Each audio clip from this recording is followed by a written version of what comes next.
Hey everybody, it's another episode of the Forever Mighty post-game show.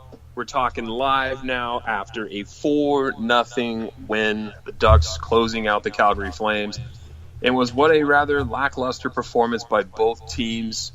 Eddie, this game was not all that we cracked it up to be in last show. I really thought we were going to see some physicality, some speed, some anger, some playoff-esque hockey, and we saw absolutely none of it.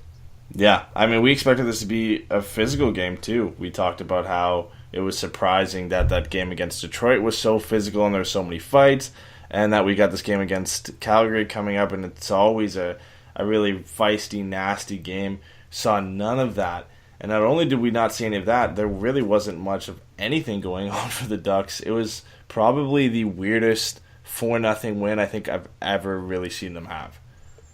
It was hard to stay awake. I'm glad we got the points. I'm just being brutally honest. That game is just, I was like, all right, come on. There's got to be some movement here in this next period. But the Ducks just kept finding ways to score, as we'll get into here when we get into the first period. But, of course, we have to get to our pregame notes. John Gibson making the start. Who else against Mike Smith? Of course, no Josh Manson, as we have not heard any details as to what the injury is other than he's out. Holzer was called up. Pettersson is in. He's playing alongside Hampus Lindholm, which was a pleasant surprise of a pairing the way that worked out. JT Brown, Antoine Vermette out, as well as Kevin Bieksa also out with surgery. This was a must-win for the Flames, and I kind of felt like it was a must-win for the Ducks because it's those kinds of points you have to pick up, and they did, and it was important to them because they ended up leapfrogging the Kings in the Pacific Division standings. Eddie, let's go ahead and get this started and get the game on the road. Again by Benning. Darnell Nurse left it in the corner, gets up center. Perry scores! Corey Perry! Ilya able to shake away from Solani. It's given away to Solani. Around in front. Score! Teemu Solani with the steal. And the fans want one. Score! Off the floor! Paul Campbell!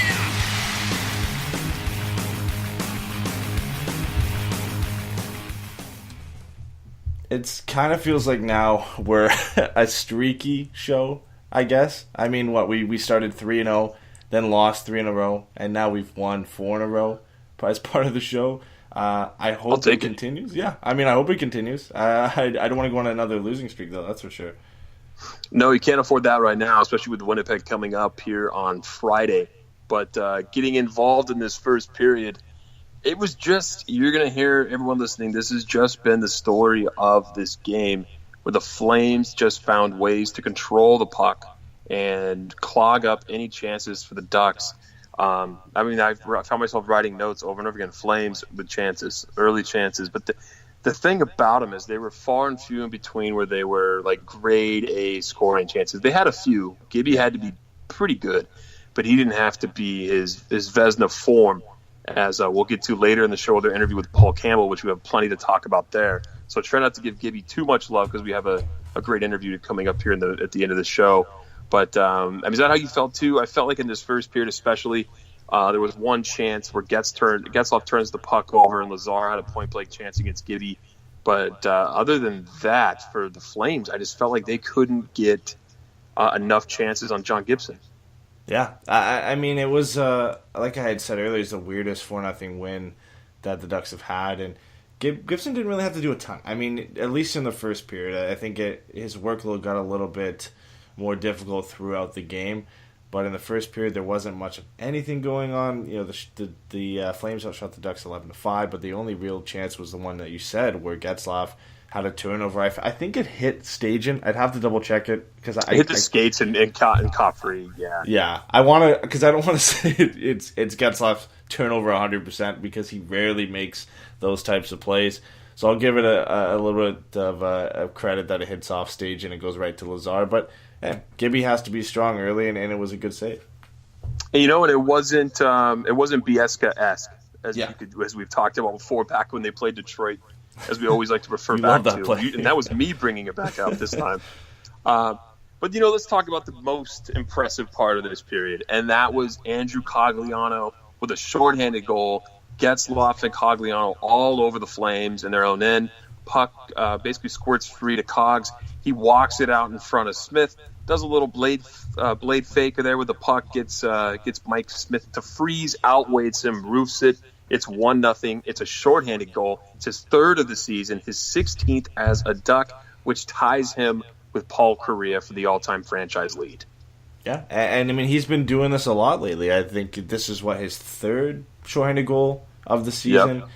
And he seems to just make an impact in the last few games where if he's not scoring on the penalty kill, he's at least getting a chance or he's getting a breakaway. And he's really become a threat for the Ducks on the penalty kill. And he's been that kind of guy throughout his entire career. But it was nice to see him get on the board because up to this point, the Ducks really had nothing going on. And this was the only chance they had. And it was really all Cogliano on this play, putting the pressure on Dougie Hamilton, winning the puck, and making a nice move to outweigh Smith and putting it in. It's absolutely all that happened in this period for the Ducks. Like, there was nothing going. They finished the period, like you said a moment ago, with only 5 shots. One of them went in. They take that 1-0 lead into the first intermission.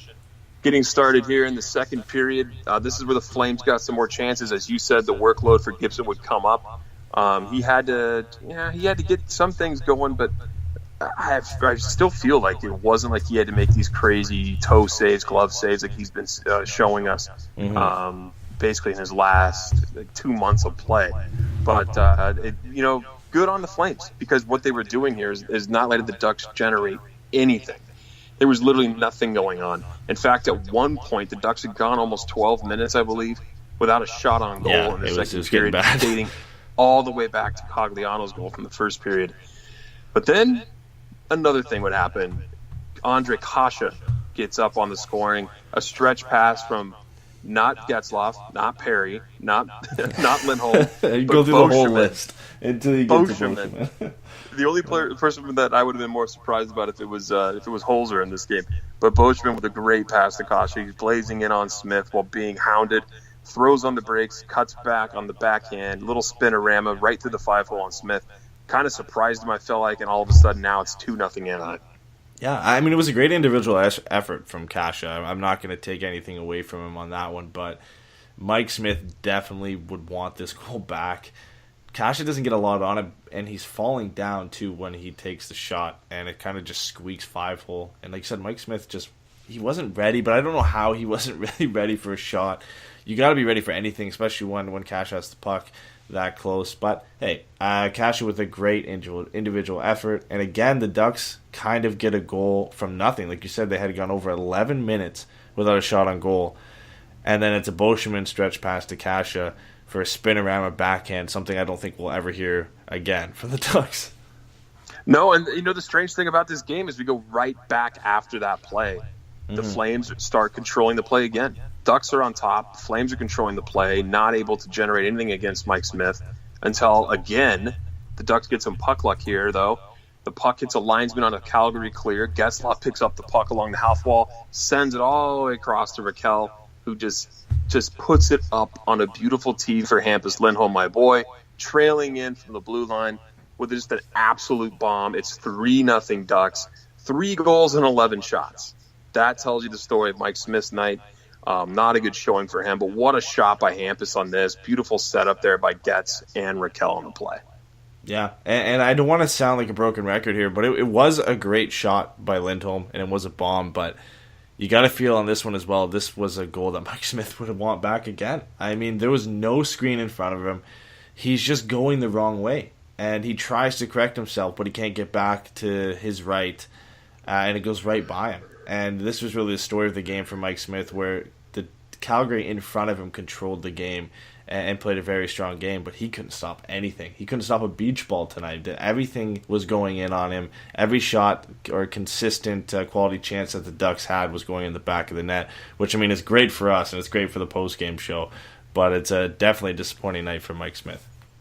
I mean, anytime I can talk about Hampus Lindholm and scoring, I believe that was his 11th on the season. I just need him to tick that up to like 15 or 16 to be right there with Dougie Hamilton for the league lead for goal or for defenseman for the goals. And then I can start like warming everyone back up to that Norris Trophy talk, right, where he's way on the outside to everyone else right now but me.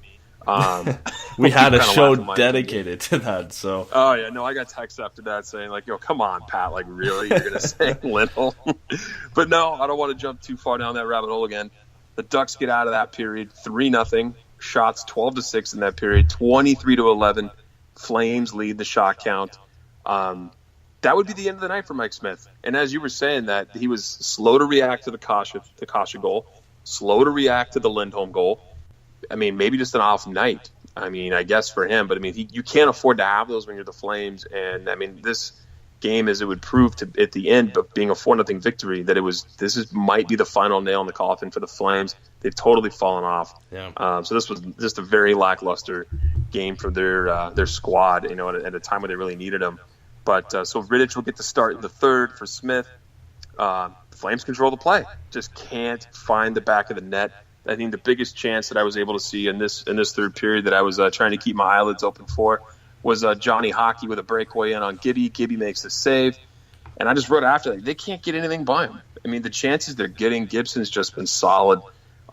They tried to get in on him, too, a couple of plays throughout this game where they thought they would crash the net and create havoc. Ducks weren't having any of it. There was no rough stuff. What more can you say about this game? I mean, Gibson played well when he had to, and the Ducks were very opportunistic. It was a boring game, as you've already said, but I'll take a boring game anytime the Ducks can win, and especially win 4-0. And it was the perfect storyline for this show, with John Gibson coming out and getting his 4th shutout of the season. And, of course, this show is all centered around our interview with Paul Campbell and how we all kind of believe John Gibson should be in the discussion for the Vezina, and he picks the perfect night to come out and have a strong game and get the shutout win.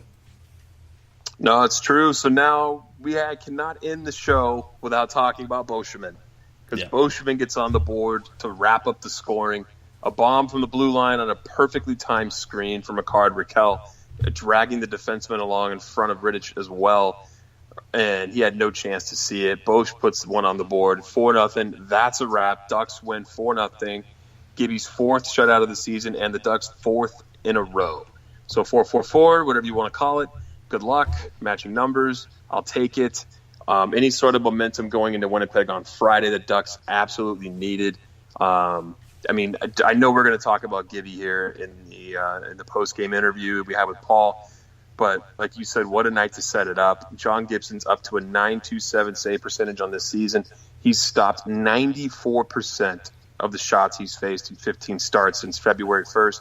So he's at a .940 save percentage since February 1st. That's incredible. Anaheim Ducks fans, I don't want to see any more posts in Ducks Nation or Anaheim Ducks fans for life. I don't want to hear anybody bashing Gibby in those forums saying, where's Freddie, where's this, where's that, Gibson's this or that. It's like, this guy's carried the team the whole way, and you really can't say anything else that hasn't already been said in a positive note about him this season. I mean, his injuries, sure, but I mean, a lot of that stuff wasn't his fault. Just a hell of a season. It's still going to happen. I mean, the next time he has a bad game or gets injured, the Freddie talk's going to come out. It always does, no matter what. I mean, he could. I don't think he will, but he could win the Vezina this year. And next year, the first bad game he has, Freddie Anderson's name is going to come out. You know it is. It's never going to go away. And it's unfortunate. And I love Freddie and I love Gibby, but I feel like no matter what John Gibson does, there's always going to be that underlying love for Freddie Anderson. And any bad game or any injury that Gibby gets, he's going to come out. It's horrible. I hate seeing it. I always laugh, though, whenever I go on there. There's like a million trolls just going after people about it. It's great. I've been swayed to make comments sometimes. I've fallen for the troll bait before. But what do you say? Do you want to go ahead and get to this interview with Paul Campbell that I'm sure everyone's been waiting to hear? He talks a lot of good stuff. We talk about John Quick and his comparison. We talk about Freddie and Gibby. We put Paul on the spot there. He's our goaltending expert on the show. So it was great to have him on as our first guest, and I think you guys will like it. But we'll come back after the interview, and we'll take care of your guys' questions and look ahead to Winnipeg. Hey, everybody. Want to welcome in our first guest on the Forever Mighty postgame show. We're here with writer Paul Campbell. He's a writer for InGoal Magazine, a contributor on Sportsnet, The Athletic, as well as the Sporting News. Paul, thanks for joining us today. How's it going? It's going great. Thanks for having me. Absolutely. We've been reading about all your talk about John Gibson, and Eddie had brought it up